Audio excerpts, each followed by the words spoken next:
Now in overseas news this morning, Israel and Hezbollah are exchanging missile and drone attacks across the border. This in the latest escalation in the conflict in the region. CTV's Colton Prale live for us in Ottawa this morning with the very latest. So Colton, what prompted this Hezbollah attack on Israel? Yeah, things cooling down a little bit from what we saw this weekend, where it was one of the largest strikes from Hezbollah and Israel in Lebanese territory that we've seen over the 10 months of this conflict. All of this really the culmination of what has been tension boiling over the last month or so. If you remember back to the end of July, we reported on a missile strike in the occupied Golan Heights that hit a soccer pitch. 12 children died. The Israeli minister went to the funeral. Israel promised a retaliation. 3 days later, they struck in southern Beirut, where they killed a Hezbollah military commander and an Iranian-linked commander as well.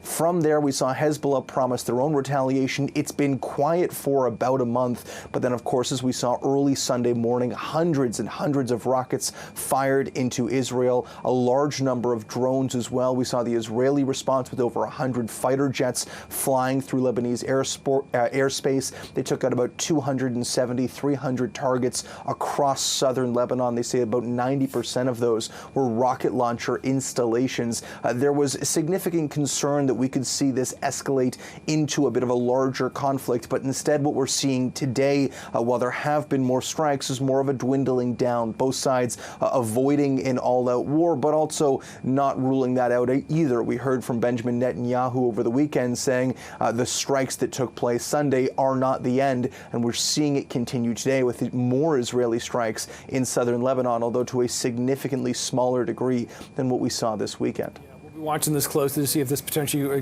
becomes a more wider regional war or have any talks on or bearing on the Gaza ceasefire talks. Colton Prale in Ottawa this morning. Colton, thanks for this. Anytime.